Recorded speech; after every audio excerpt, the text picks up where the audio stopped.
lahat. Ako nga po pala si Julian Grace M. Ortiz, gaganap bilang Doña Victorina.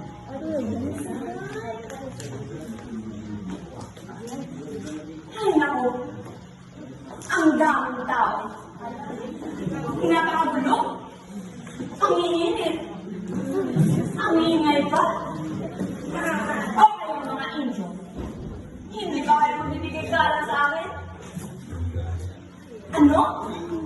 Hindi niyo ako kilala? O siya, ako si Doña Victorina de los Reyes de Espadanya. Ako isang purong Espanyol, isang magalang mistisang babae. Halata naman siguro. Pagmasdan niyo ang mga pagkakayate sa aking mukha.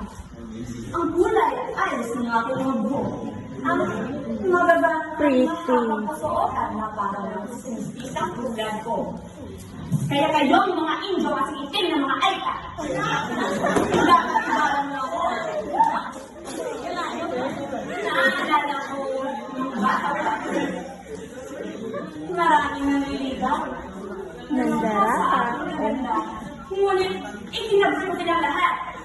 Bakit nga ba ako magpapakasal sa isang Indio? Hindi ito maaari. Maliit pa lamang ako, alam kong magpapakasal lamang ako sa isang Espanyol.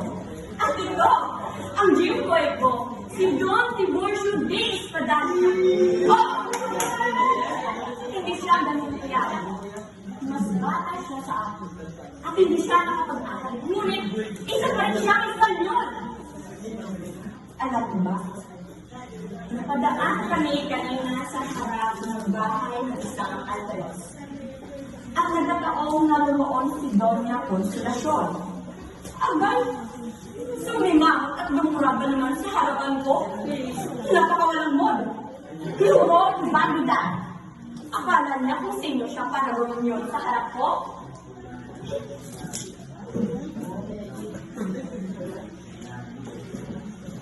Ano? Ako isang Indio? Hindi maaari. Sino nasabi? Si Doña Carina Joya Viua? Talagang hamunin ko siya kung sino ang mas magaling sa aming dalawa. Hindi na po siya totoong Doña. Alam niyo ba? Isa lang siyang mahirap na labandera. Sobrang saya ko.